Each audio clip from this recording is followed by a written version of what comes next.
తెలియజేయడం జరిగింది. కనీసము ఈ మేలు పెడితే మేము ఎప్పుడు పెట్టినా కూడా దీనికి జవాబు కూడా లేదు.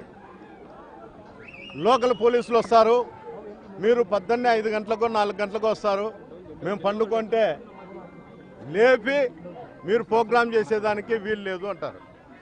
ఇది ప్రజాస్వామ్యమా లేకపోతే ఎక్కడున్నాము కూడా మనకు అర్థం కావడంలే. ప్రతిసారి కూడా ఇన్ని రోజులు అవుతుంది, ఇంకా లాస్ట్కు మాట్లాడితే మీరు కోర్టుకు పోయి పర్మిషన్ తెచ్చుకోండి అని చెప్తే మేము కోర్టుకు పోయి పర్మిషన్ తీసుకొచ్చుకుని రావడం కూడా జరిగింది. వాళ్ళు మాకు ఈ పర్మిషన్ దాంట్లో కూడా వాళ్ళు స్పష్టంగా చెప్పడం జరిగింది. వీళ్ళు ఇన్ఫర్మేషన్ ఇచ్చి 24 గంటల ముందు మీకు ఇన్ఫర్మేషన్ ఇస్తే మీరు వాళ్ళకి సహకరించాలా, ర్యాలీలకు కానీ ఇంకోటి కానీ అని చెప్పడం జరిగింది. ప్రతిసారి కూడా నేను అడిగినప్పుడల్లా లాండ్ ఆర్డర్ ప్రాబ్లం అంటారు. లాండ్ ఆర్డర్ ప్రాబ్లం ఎప్పుడున్నదో చెప్తే వాళ్ళు సరిపోతుంది.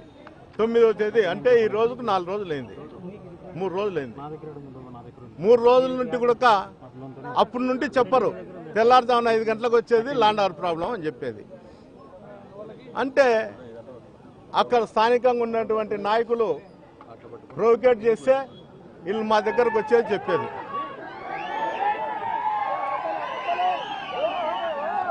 ప్రొవోకేట్ చేస్తే మా దగ్గరకు వచ్చేది ఈ విషయాలు చెప్పేది. లాండ్ ఆర్డర్ ప్రాబ్లం అనేది మాతో కానీ మా పార్టీ సానుభూతి పరులతో వచ్చేది కాదు. అధికార పార్టీల్లో ఉంటే వాళ్ళతోనే ఈ లాండ్ ఆర్డర్ ప్రాబ్లం వస్తుంది. వాళ్ళని కట్టడి చేయకోకుండా వాళ్ళకి ఎప్పుడు పడితే అప్పుడు లాస్ట్ డేట్లు వేసుకొని పర్మిషన్లు ఇస్తూ మోటార్ సైకిల్ ర్యాలీలు ఇస్తూ ఎవరి ఇంటి మీద కంటే వాళ్ళ ఇంటి మీదకు పంపిస్తూ పోలీసుల సమక్షంలో, ఏం ఒకరి సమక్షంలో కాదు, వాళ్ళు స్వతంత్రంగా వచ్చి దాడులు చేయడం ఇంకోటి కాదు, పోలీస్ అధికారుల సమక్షంలోనే ఇవన్నీ జరుగుతున్నాయి. అయ్యా ఎట్లన్నా పోనీలే, మా వైఎస్ఆర్సీపీ నాయకులు కార్యకర్తలను కొడితే కొట్టిరి, కనీసం తాడిపత్రిలో అసాంఘిక కార్యక్రమాలన్నా నిలబెట్టండి. ఈ బంగ్యాకు, మంగపత్తు, బట్టక దీనిపైన అరికట్టండి అని ఎన్నోసార్లు నేను మేలు పెట్టడం కానీ అధికారులకు చెప్పడం కానీ జరుగుతుంది. ప్రతిసారి ఏం చేస్తారంటే వీళ్ళు దినాం చెప్పేదే కదా అనుకుంటారు. వీళ్ళ గ్రీవెన్స్లలో కూడా జరుగుతుంది. ఎవడో ఒరిస్సా నుండి 18 కేజీలు బంగ్యాకు తెచ్చి ఒక లాడ్జ్లో పెడితే కనీసం ఇన్వెస్టిగేషన్ కూడా లేదు. వాళ్ళని ఏమనుకోకుండా వాళ్ళని రిమాండ్కి పెట్టడం కూడా జరిగింది. 10 కేజీలు పెట్టి రైల్వే స్టేషన్లో దొరికినాడని పెట్టడం కూడా జరిగింది. లాడ్జ్లో దొరికితే రైల్వే స్టేషన్ ఏమన్నా అక్కడ ఉండేటువంటి పోలీస్ అధికారులు బంగ్యాకు వ్యాపారం ఏమన్నా చేస్తారా, లేకపోతే వాళ్ళు ఎవరితోన్నా చేయిస్తారా? ఇది స్పష్టంగా చెప్పాలా. మేము ఎన్నిసార్లు అధికారులకు విన్నవించుకుంటా కూడా దానిపైన కనీసం వాళ్ళ ఆలోచన ఎట్లుంటుందంటే ఆ పూటకు జిల్లా అధికారులు దాటేయడం జరుగుతుంది. ఇది చాలా శోచనీయం. అందరూ ఏమనుకుంటారంటే జిల్లాలో ఉండేటువంటి ప్రజలందరూ కూడా కోరుకునేది ఏమంటే జిల్లాలోకి వస్తే జిల్లా అధికారికి మేము చెప్పుకుంటే మా బాధలు తీర్చారు అనుకుంటారు. కానీ ఈడ జిల్లా అధికారికి చెప్పినా కూడా సమస్యలు తీరడం లేదు, సమీపంలో ఉండే పోలీస్ స్టేషన్లకు పోయినా కూడా సమస్యలు తీరడం లేదు. నిత్యం సమీపంలో ఉండేటువంటి పోలీస్ స్టేషన్లో నిత్యం పంచాయతీలు మటక, మంగపత్తు, బంగ్యాకు, సివిల్ పంచాయతీలు చేసేటప్పుడు బంగ్యాకు పట్లం టేబుల్ మీద పెట్టి చేస్తారు. కొంతమంది అధికారులు అయితే బడితెగించినారు. వాళ్ళు మీరు 2.0కు భయపడరు, 4.0కు భయపడరు. ఏమన్నా కార్యకర్తలు భయపడతారేం కానీ వీళ్ళు భయపడే ఆలోచన కూడా లేదు. చట్ట పరిధిలో ఉండేవి కూడా వాళ్ళు చేయరు. చట్ట పరిధి లేని ఏదన్నా కానీ పై అధికారికి చెప్పినా లాభం లేదు. ఇంకా చెప్పుకుంటే మేము పోయి జేసీ ప్రభాకర్కి చెప్పుకోవాలా, అయ్యా మేము ఇక్కడ ఉన్నాము, మా మీద దాడులు జరుగుతున్నా కూడా మీ వాళ్ళు కేసులు కూడా కట్టడంలే, మేమే కేసులు కట్టకోకుండా దెబ్బలు తగిలిన వాళ్ళు మేమే హాస్పిటల్ చూపించుకొని కేసులు పెట్టేది కూడా అనుకున్నాం. ఎంత అరాచకం అంటే పద్దం లేస్తే అరాచకం. ఒక్కసారి ఎవరన్నా కానీ చూడమను, ఎవరిని టెస్ట్ చేసినా కూడా బంగ్యాకు తాగినట్లే వస్తుంది. కేసులు కూడా పెట్టరు. నిత్యం పేపర్లో వస్తున్నాయి. ఇవాళ సాక్షిలో వచ్చే ఏదో జగన్మోహన్ రెడ్డి పేపరు అని చెప్తారు, మళ్ళీ చంద్రబాబు పేపర్లలోనే వస్తుంది, ఈనాడు, ఆంధ్రజ్యోతిలో. మళ్ళీ దీనికి ఎవరు చెప్తున్నారు అంటే చంద్రబాబు రాయిస్తున్నాడా అక్కడ ఉండే అధికారుల మీద? కనీసం ఆలోచన చేయాలి. జిల్లాలో ఏం జరుగుతుంది ఏం కథ అనేది. పక్క జిల్లాలు చూస్తే కాంట్రాక్టర్ మర్డర్లు కూడా ఒప్పుకుంటున్నారు కొంతమంది. పల్నాడులో చూస్తే పోలీస్ అధికారులు, ఈడ కూడా కొంతమంది అదే జరిగింది. ఈరోజు నన్ను ఇక్కడ ఎత్తినారు, ఊరు బయటకు వచ్చినారు, వెనకాల వస్తారులే అనుకున్నాము. వాళ్ళ పోలీస్ జీప్లో అంటే మా జీప్లోకి ఎక్కించినారు, వెనకాల మాయమైనారు. మేము వస్తారని చూసి నేను బుక్రాజ్ దగ్గర నిలబెడితే ఏ పోలీస్ అధికారి కూడా లేదు. ఆడపోయి ప్రభాకరుడిని మా ఇంటి దగ్గర సమీపంలో 100 మీటర్ల సమీపంలో కూర్చోబెట్టి కుర్చీ చేస్తాను. అతను తీసుకొండేది మోటార్ సైకిల్ ర్యాలీకి నడుచుకుంటూ వచ్చి నేను ఆ ఇంటి మీద దాడి చేస్తా, ఆ ఇంట్లోకి పోతా అని చెప్తాడంట. అయ్యా నువ్వు నా ఇంట్లోకి పో, ఇంకోసాటికి పో, నేను భయపడేవాని కాదు. నీకు స్వతంత్రం ఇచ్చిన నా ఇల్లు కావాలంటే పగలగొట్టుకో, ఏమన్నా చేసుకో, నా ఇంట్లో సొమ్ము ఏదన్నా ఉంటే తీసుకొని పో, నేను భయపడేవాని కాదు. జగనన్న ఆశీస్సులు ఉండేంత వరకు నేను తాడిపత్రిలోనే ఉంటా. కానీ చట్టం నుండి ఎవడు తప్పించుకోలేరు, ఇది గుర్తుపెట్టుకోండి. చట్ట పరిధిలో ఉండేటువంటి ఎవడు ఎక్కడా కూడా ఎవడు కూడా తప్పించుకోలేరు.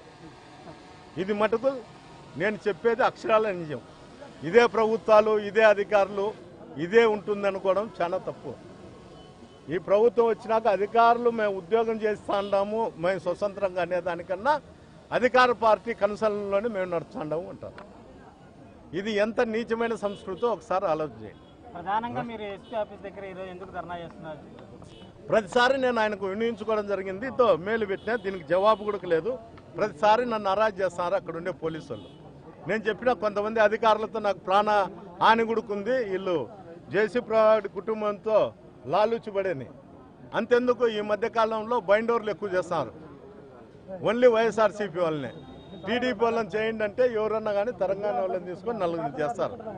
మిడ్ నైట్ మా మాజీ కౌన్సిలర్ బాబు